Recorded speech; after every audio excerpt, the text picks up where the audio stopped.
welcome back to the Freelance series. My name is ZeBirdBrain and today we are talking about making invoice. Everybody's favorite subject. For some people, making an invoice is so easy. They don't have any problems with that. And for some of us, like me in the past, making an invoice would always make me so anxious about, well, what if I fail? What if I don't get it right? And let me just stop you right there. If you get it wrong, like I've done in the past, the people who hire you will just be like, hey, there was something wrong in your invoice. Can you fix it? Okay, that's the worst that's gonna happen. And to help you out into the little free community drive, I did put a little invoice template. And it is literally the same one that I use. I just made it blank for you guys to reuse. So what do you need on an invoice? Of course, it will depend on who you're working with. But since I've been working in industry, this is usually the invoice that I use. I didn't need anything more or less from it.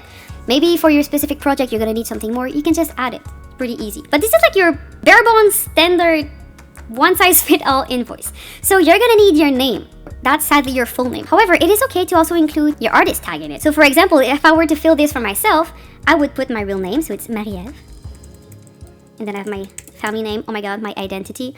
And then I would often put ZeBirdBrain, just so that the artists know that this is my full legal name, and for Gangrams, for example, they know me as ZeBirdBrain. Then you put your address. Oh, that should have been 2 Ds, I think.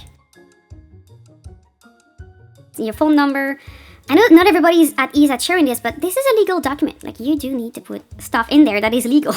Then I just put invoice to know what it is. You know, this is the part where you can use a cool little font that you want, okay? Just listen to your heart. And then I always insert the date because then I know when I sent it. It's just for me. And then this is the important part. 4, you put the name of the company or the individual that you're working with. You need their email. And then payable to, this is you. You put your name or your company, and then you put your email. Then for project, I like to put the name of the project because then if I look at that invoice in 2 years, I know what it was for. And then invoice number, this is also for my own sake. Whenever I do an invoice, I put a number so that I know which one it is. It's just, it helps organization. And then into the description, you put briefly what it is. So usually mine, it's animation services because it's wide enough that people in finance, they're like, yeah, okay, what's for the animation thingy?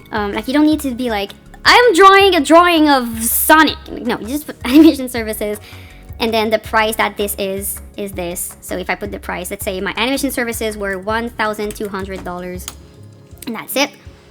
And if there was any adjustments, like let's say you have a rush fee, I could say like, well, for the rush fee I added $100, then you know it would add up.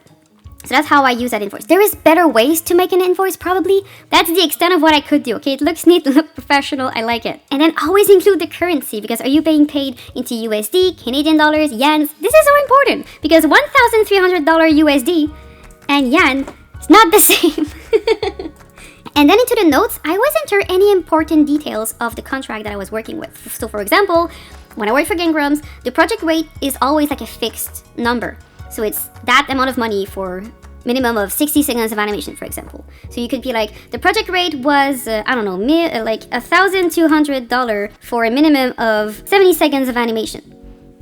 And then, you know, this is a flat rate, you can go longer if you want, blah, blah, blah. But this is just the contract that I have. So in the notes, you can enter any important information about the payment. So for example, this project rate was $1,200 USD for a minimum of 70 seconds of animation and blah, blah, blah. So just little things to keep it proper and well organized.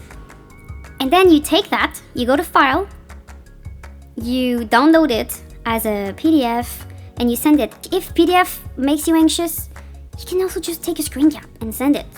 It's okay. I've done that many times where I didn't want to fight the PDF maker, and there you go, that's an invoice. Okay, an invoice is anything that has your name, your address, the price of the thing on it. And then all you have to do is take your file and send it to the email of the company. Usually, or if the company has a different process, then it's going to be different. Maybe some people are using like Bill.com or other things, but usually when it comes to freelance, most of it is paid through PayPal anyway, so that's why it's just an email. Of course, sometimes it can be a bit more complex, like they need bank numbers and stuff, but I cannot help you with that because it's different per countries. So, you know, call your local bank. That's what I had to do for when I worked for other countries. I just called my bank and they were like, well, you need this and this and this, and that's okay. Yeah, so if you want to use this invoice, all you have to do is go to File, make a copy on your own drive, and then just fill it with whatever you want. So I hope that this was helpful, and I'll see you again on the next one. Goodbye!